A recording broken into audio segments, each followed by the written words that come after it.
I don't know why people think they got to get a home run at quarterback in the draft, but they ain't taking a triple if you offer it to them. We're going to talk about those quarterback needy teams right now on Locked On NFL. The barbershop is open and Tony Wiggins has a chair for you. He's ready with some real NFL talk. The local experts of Locked On bring their expertise, and Wiggy is ready with his clippers and shears. Sit down and enjoy. The new Locked On NFL starts now. Locked On Podcast Network. Your team every day. Got that right. It is your team every day here on Locked On NFL. We thank you for making us your first listen. As always, we have the use of local experts and the help of local experts to get us through an episode of Locked On NFL, and that doesn't change the day. We got my man Kevin Ostriecher, as always, here on Tuesdays on Locked On NFL. Make sure, though, wherever you get your podcast, you check them out, man, and listen in every single day so you do not miss an episode of the show. Here's what we're going to do. We're going to talk about teams that need a quarterback, even if they don't know that they need one. Segment number 3, we're going to talk about the Colts. I think they need one.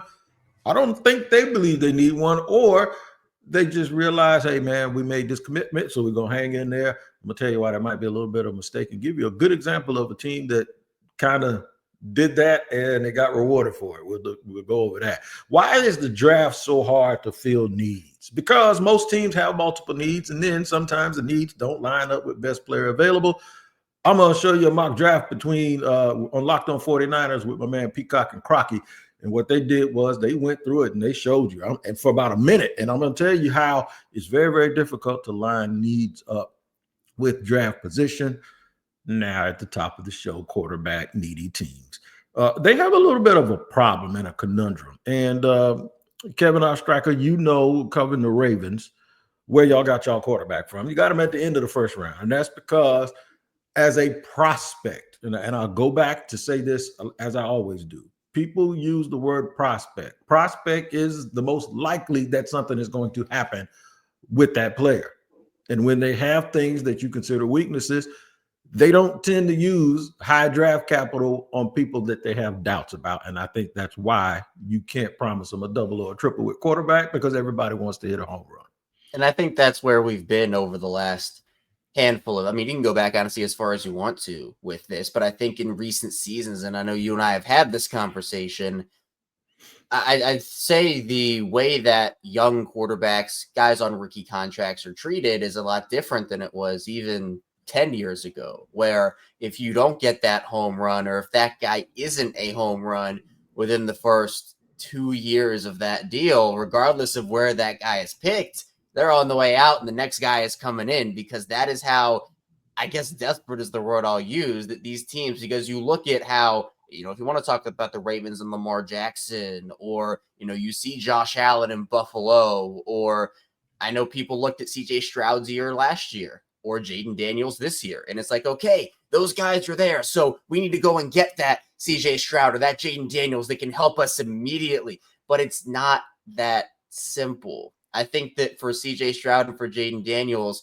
those guys are the outliers, where in reality, a lot of rookie quarterbacks, a lot of young quarterbacks do need time to develop. So I think that sometimes with quarterback needy teams stay quarterback needy because they don't give the proper patience. And sometimes you know when a guy isn't the guy. Like, I'm not saying it's always a case where you have to give a guy time, but I just think for a lot of these teams, especially in recent seasons, we've seen these quarterbacks like Zach Wilson, for example, is just a recent example, be jettisoned out of there the second there's nothing, and they go out there and they say, all right, we need a win now quarterback. Didn't work with the young route. Let's go the old route. And then the Aaron Rodgers thing crashed and burned. So I think patience is what I'm going to preach to these teams here, especially because you don't always get that home run off the bat. Sometimes you got to hit a single, double, triple before you can get to that home run. And I think teams are kind of abandoning that process right now.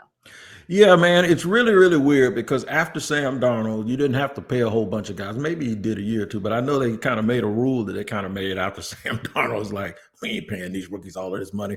You make $50 million before you ever do anything, and then they realize 2 or 3 years in that you're really not that good. Well, they're stuck giving you all of that money on, promise and potential as opposed to production. Listen to Tyler Rowland. He's going to tell you who they don't want in free agency before we get to the draft, and then I'll tell you what I think they might be able to get away with. Sam Darnold is the worst of the quarterback options the Tennessee Titans have this offseason because he's the worst of both worlds. The Titans have two routes they can go to address quarterback this offseason. They can add a veteran in a trade or in free agency, or they can draft a rookie. The appeal of going with a veteran quarterback is you get experience that can help you win games right now, and you get short-term financial flexibility. You don't have to make a big financial investment in the quarterback position. Well, Sam Darnold doesn't give you that at all. He's going to be the most expensive veteran quarterback. You're probably going to have to pay him $40 million for 3 to 4 seasons. And then on the other side, the Titans could draft a rookie, and then you get long-term upside in the value of a rookie contract. Well, Sam Darnold gives you none of the upside of a rookie quarterback. So you don't get the financial flexibility that a veteran quarterback should bring you, and you don't get the upside of a rookie quarterback. And that's why Sam Darnold is the worst option the Tennessee Titans have. Made a lot of sense. But I would argue that you could do both. You could draft a rookie, and then you can go out and sign Jameis Winston. And what you have is you have experience. You have somebody that can get you in and out of camp, get you going until he starts throwing picks, will probably be around week 5. And that's when you can insert your rookie in. I just think they're overthinking it. I think you look at Shador, you look at Cam Ward, and go pick one. Because what we don't measure, we measure arm strength. I guess they do. They measure size. They never measure heart and IQ, right? They never measure that thing that you just can't tell about a player unless you watch him play or that you're around him. Purdy is a reason why I'm talking about this. Jalen Hurts is a main reason why I'm talking about this. But you also have Lamar Jackson. And I know we can have revisionist history, and hindsight is 2020. There's a reason why people had Lamar Jackson probably not going in the first round, and he almost didn't, right? There's a reason why Purdy, and everybody can give the 49ers all kinds of credit for their eye. Yeah, their eye watched him for 6 rounds and didn't take him until the last pick of the draft, right? There's a reason why people didn't choose Tom Brady until round 6. It's because they have immeasurable things and things that you can't measure just based on a tape here or measuring tape. They have this thing where they're dogs. And you just saw Jalen Hurts in full view of the whole world prove that if you just invest in a guy and build things around him, by the way, that's their job, invest in your team and build things around a quarterback, you can actually get good quarterback play. Yeah, and I think the conundrum, I guess, that teams like the Titans are in or other quarterback-needy teams is it just depends how ready you think a guy is. So if the Titans were to go out there and sign Sam Darnold and then also take a quarterback with the number 1 pick, that doesn't make any sense, right? You have to choose one route or the other, and it's just going to come down to, do you think that a player like Sam Darnold is worth that? Or we can even talk about an Aaron Rodgers or someone along those lines, and then could they go and draft a Travis Hunter, for example? Would that be a combination that they would be willing to take? And does that take them to where they need to go? But Tennessee also has a lot of issues besides quarterback that they have to figure out. So is Cam Ward going to come in and save that franchise by himself? Is Shedeur Sanders going to come in and save that franchise by himself? Those are unrealistic expectations, right, to where sometimes it is situational, right? I remember the conversation that we were having all offseason about Caleb Williams and Jaden Daniels, how Caleb Williams was set up for success. Keenan Allen, DJ Moore, they brought in DeAndre Swift, and Jaden Daniels. It was like, oh, who does he have over there? Terry McLaurin, and who else is over there? And then we go to the end of the season, we look back on it, and we're like, sometimes the player can make the situation, but it can't be all on the player to make the situation. There have to be pieces around him. And if the pieces aren't around that player, especially at the quarterback position, sometimes with the last 5 seasons, we have seen the quarterback be blamed for a lack of good roster construction. Now watch this. I'm going to show you how on one team, they made the right decision that was controversial and it paid off. And that team just won the Super Bowl. Listen to Lou DiBiase of Locked On Eagles. But you know who actually has not gotten enough credit? It's the guy all the way at the top. It's Jeffrey Lurie. And Jeffrey Lurie deserves the most credit for the biggest move the Eagles made that led to this second championship, drafting Jalen Hurts in 2020, which was one of the most controversial, dramatic, just seismic moves that completely altered the franchise eventually for the better. But for a while, it was unknown where this path was going, but we knew it had changed things forever. And you guys know on Locked On Eagles, if you heard my podcast in 2020, in 2021, I was not a fan of that move because I believed in Carson Wentz. I thought drafting Jalen Hurts could regress Carson and all the progress he made in 2019, and that's exactly what happened. And I just thought when you made the investment you did in Carson, over $100 million contract extension, why are you going to pull the rug out from underneath your own quarterback? But why I don't always go all in on saying like Howie was a visionary, like he saw all this coming, is because he didn't. The original vision was for Jalen Hurts to be Nick Foles 2.0. They didn't know if Carson Wentz was going to be able to stay healthy year after year. He never finished a playoff game for them in his time with Philadelphia. He wanted a high-end backup quarterback that could help you win a championship if Carson goes down. Now, see, that makes a lot of sense because, we don't want to have hindsight. They didn't see that. They gave that other kid all of that money. But what they did see was this. They had won a Super Bowl with a backup quarterback before, right? And they were like, nope, we're not going to be in that situation again. We're going to get another dude. Heath Schuler was drafted, I think, number 3 overall. And later on in the draft, the Washington team took Gus Frerotte. Another time, Robert Griffin, he was drafted number 2 overall. In the 3rd round, they took Kirk Cousins because they had an eval on the guy and they realized he's better than our backup. And if you put him in the system for a while, then guess what? If somebody gets hurt, then we already have a homegrown backup and a backup plan to our original plan. I just don't know why more teams won't invest more capital into a quarterback. Brandon Whedon showed you. If it doesn't work, see you, bye in 2 years. I don't know why teams won't do it. And I think that the backup quarterback position, I think when people look at the backup position, everybody says the best case scenario is that the backup never plays. But that is only in the case of star quarterbacks. And sometimes you don't know if you have a star quarterback or not. And the fact that, and I kind of talk about this with Lamar Jackson all the time on Locked On Ravens, is like if Lamar goes down for 2 months, September he gets injured, he goes down for 2 months. You want to have a guy that can keep your season afloat. So when Lamar comes back or that star comes back, you're not like 1-7 in the 8 games he misses and you're already out of the playoff hunt. And that's that. You want to have someone that can either keep you at 500, keep you above 500. And so that's why a lot of teams is like, okay, you're taking a day 3 backup or an undrafted rookie backup. And that guy comes in the case of an injury. And yeah, they look overwhelmed. Why? Because they don't have the traits that they need to go out there immediately and perform, whereas someone who was taken earlier might be more NFL ready. So I think the backup position is really intriguing and really interesting because obviously this is a star quarterback driven league, but the backups are the ones that if those stars go down, they have to carry it. And if a quarterback, let's say, for example, the Giants had a better quarterback in place and Daniel Jones, they didn't have to pay him all that money. Well, they had to pay Daniel Jones that money because they didn't have anybody else they felt good in. And then obviously that kind of staked the franchise for the last handful of the season. So I think it's a really intriguing position teams have to look at more. We're going to finish more of this conversation about the economics of it. And then we're going to look at the 49ers and watch their guys go over their draft board so I can show you just how difficult it is to fill all your needs. We'll do that more here on Locked On NFL. All right, today's show is sponsored and brought to you by our friends over at FanDuel. When the game tips off, the NBA action is just getting started, and there's no better place to get in on it than FanDuel, America's #1 sportsbook.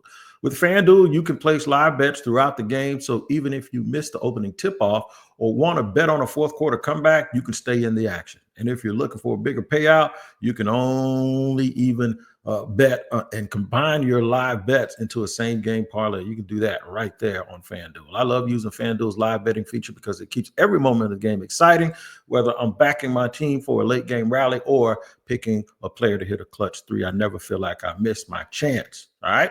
And the app is easy to use. And when you win, you get paid instantly. So right now, new FanDuel customers can get $150 in bonus bets if your first $5 bet wins. Just visit FanDuel.com to join today. That's FanDuel.com for your shot at $150 in bonus bets. Make every moment more with FanDuel, the official sportsbook partner of the NBA.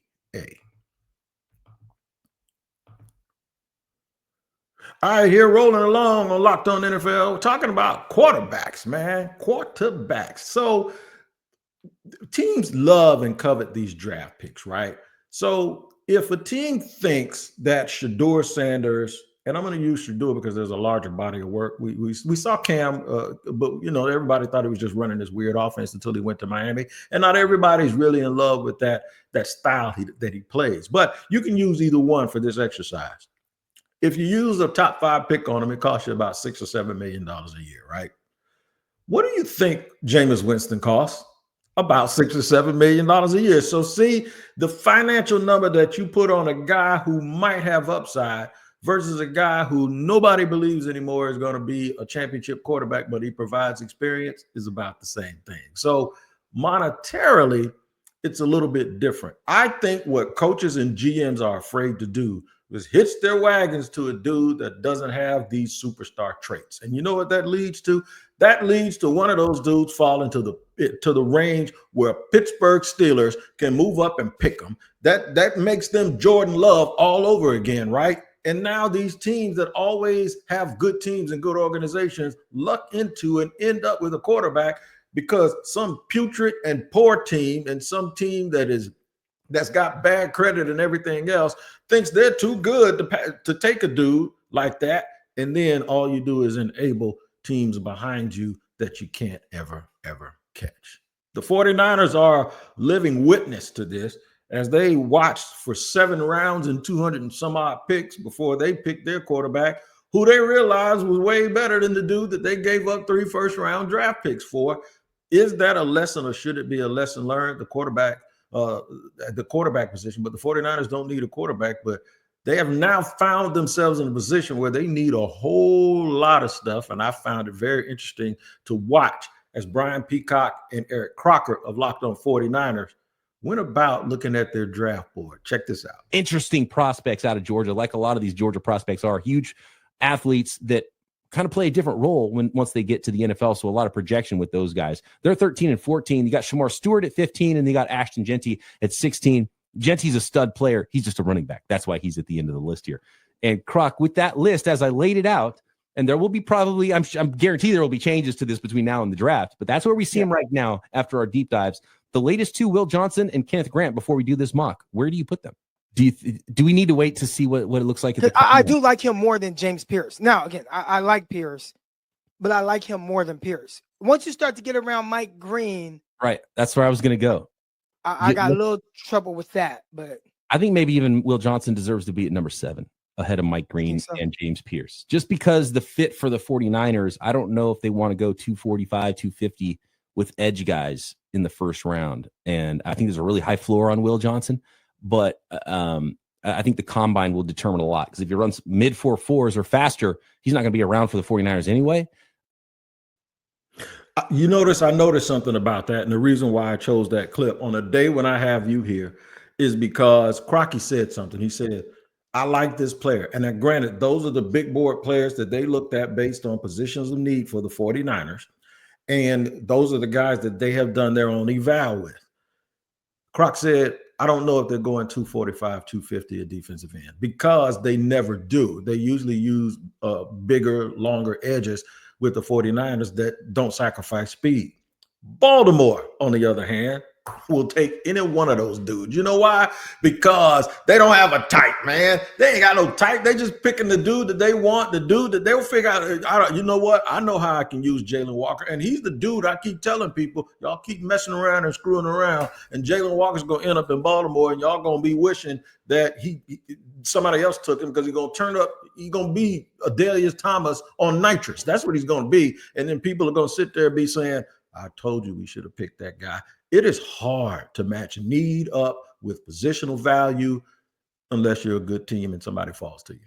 Well, and that's, if you want to talk about it from a Ravens perspective, that is what the Ravens do. They are BPA all the way. And obviously they're not going to flat out reject their needs. They'll obviously draft within those confines. But, a couple of years ago, nobody wanted to draft Kyle Hamilton in the top 13 because it's 40 time.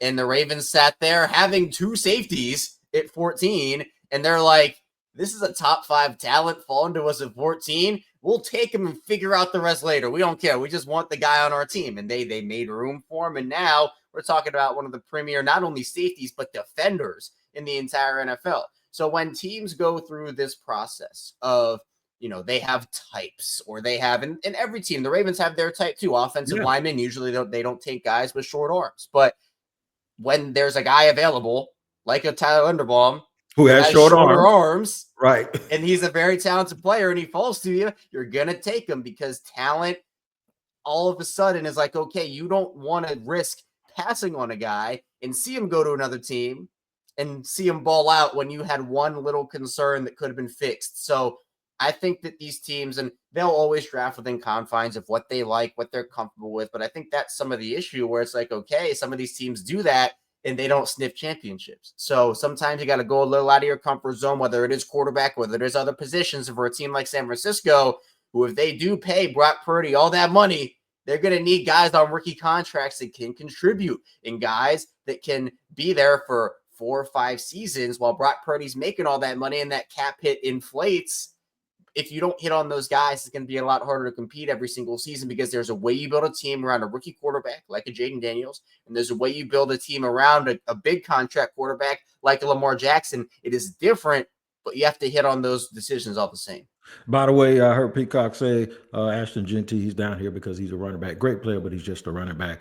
Your best player was probably just a running back in CMC. And even though they had the yards production when CMC was gone, they still had the yards per average. It wasn't the same because people didn't respect that kid the same way that they respect Christian McCaffrey. And I think Genty's going to be not the same type, but he'll give off some of that same energy that Jonathan Taylor gives, that Saquon gives. Like, you got to watch that dude, man. You got to actually invest people to be able to stop him. But positional value is what it is. All right, man. So third and final segment, there are people that need quarterbacks that don't seem like to act like they think they need a quarterback. One of them is the Colts. We'll discuss those teams in just a second here on Locked On NFL.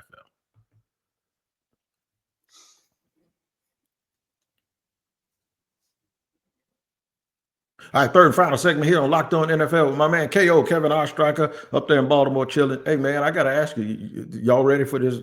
The storm's supposed to be coming, right? They're dropping 10 inches of snow on that area. I just want to make sure y'all good now. It's the weather here, and you know this. The weather's absolutely insane here. Where you have look, 2 days ago it was 60 degrees out, and we're like, 50, I was up there Super Bowl Sunday, and it was 58 degrees in DC. I'm like, we're finally turning into spring. We're getting warm weather, and then all of a sudden now you're back in the 20s, and you're getting all this snow. So this is just typical Maryland weather over here. I'm not gonna go out a ton when that snow hits. Obviously, I don't think anybody really is gonna be able to, but this is just typical Maryland stuff we're dealing with over here. No doubt about it. The combine is going to be in Indy as it is every year, and there'll be quarterbacks up there throwing. I'm hearing a lot about the quarterback from Louisville. I'm hearing a lot about the 2 guys I already mentioned. I'm hearing that Jackson Dart may be approaching the end of the first round, and teams are willing to take that chance. But a team like I almost said the Baltimore Colts, the Indianapolis Colts, they seem to think that they have other needs. They might draft a safety or something. Listen to the guys from Locked On Colts as they go through their mock draft. So I go with Georgia safety Malachi Starks. Really, really like this guy. He's got pretty much all the traits that make me fall in love with safety prospects ahead of the draft. Really high football IQ, very smart player. Because of that, he can be moved around a bit. You see him, within a game, you see him deep in the box, in the slot, out wide. You see him moved around everywhere. There are really not a lot of holes in this guy's game. He's got good size. He's like 6'1", 205, decent size there. Very willing tackler. He's not like a thumper in the box, but he'll come up and bring a guy down in the backfield because he's very quick at processing things. And we know under this Lou Anarumo defense, the Colts are going to need a really good, really smart free safety. Nick Cross is going to be doing his thing in the box. Really productive tackler. His strong suit is keeping things in front of him. You don't want Nick Cross running all through all zones of the field. So let him do his thing, keeping things ahead of him. Let Starks, be your deep safety and see a broader view of the field. Again, very smart player. I think this is exactly what the Colts need in the secondary. I think the Colts need a whole bunch of stuff, right? And I like Malachi Starks. But you mean to tell me you watch the Colts and Anthony Richardson tap himself out of a game, and you sit here and think that those guys don't need a quarterback, or maybe what they're doing is they realize that the Colts are committed to Anthony Richardson. So it's neither here nor there for them to go over. So I'm not knocking them for doing it. I am knocking the coach for having that attitude, though, because as much as I like Anthony Richardson, the person, I know the guy that trained him ever since he was 15 years old. I have just seen about enough. And people keep telling me that Trevor Lawrence needs to be replaced. No, it's night and day when you watch those two guys play. Anthony Richardson, to me, is never going to be a good NFL quarterback. And I think that the way that this whole situation was handled by the Colts, first of all, and again, Anthony Richardson was, in the wrong when the whole helmet thing happened. But I just think that the way that goes back to our conversation in the first segment, where Anthony Richardson clearly was not ready to step into a role that early in his career. But everybody is so desperate is the word I'll use again, to go find that next star quarterback. Yep. They say, we're going to trial by fire. You're going in there and you're going to either sink or swim. And that's just not the way you need to do it with some of these quarterbacks. Some guys can do that. Other guys, you need to give them time to develop, sit for a season. But when you spend a top 10 draft pick or a top 5 draft pick on a quarterback, that puts so much pressure on that team to play that guy immediately when it shouldn't be that way all the time. I mean, we were talking 10, 15, 20, all these quarterbacks, they get drafted in the top 10, top 5, and they are sitting for a year behind somebody to get that experience, to just learn the game. Some quarterbacks can do it. Some quarterbacks need the time. And I think for the Colts, you now have messed up the timeline on Anthony Richardson, where we could be talking about him entering this year and being like, okay, he's had the experience. He's ready now. He's building on something. But instead, they've kind of been pulling him around. You're starting, know your bench. Now you're coming back. And it's just like, that messes with a young quarterbacks. It makes what any young player's head to be kind of yanked around like that. So I wouldn't be shocked if the Colts invested in the quarterback, maybe second round. Maybe that would be what they do. And then Anthony Richardson gets this year. And if it doesn't work out this year, then he probably goes in a trade. But I think it's unfortunate how it was all handled. Yeah, here's what I think teams should do, because Justin Fields, you could take Anthony Richardson and take his name out and insert Justin Fields, and it's pretty much the same thing. Here's what teams should do. They will use a high pick on a guy that has a whole lot of potential, but he has a low floor also, like it could go either way. They won't use a high pick on a guy who has a very high floor with a low ceiling. And that's where the Shedeur Sanders guys come in. That's where Jalen Hurts was. They won't do it. They didn't do it for Purdy. They have to find a way for somebody to be able to stand on the table for a kid that, like, if you take Shedeur Sanders, I can guarantee you right now, he's not going to be a bust. I don't know if he's going to be great, but he's not going to be a bust. And I think sometimes because of positional value, teams need to reevaluate that and start maybe drafting dudes that can fit into their system, guys that they can mold in their image, put a whole bunch of stuff around him while he's on a rookie deal the way that he's supposed to, and then let the even-keeledness of guys and let the confidence of guys take over and play the position. You don't need Superman at quarterback anymore, and I don't know why people sit there and think and always want to use that word generational talent. To me, it's a little bit much. It's not too much to join us here on Locked On NFL every day, twice a day. Tyler rolling like a double shot of espresso early in the morning and come through here at the barbershop. And we're going to get all up in everybody's business except our own, just like we just did. All right. Talking about quarterbacks today and talking about the draft. And obviously, Kevin Ostriecher covers the team that has gotten that right traditionally. So glad to have his input on that. We'll see you guys the next time here on Locked On NFL. Take care.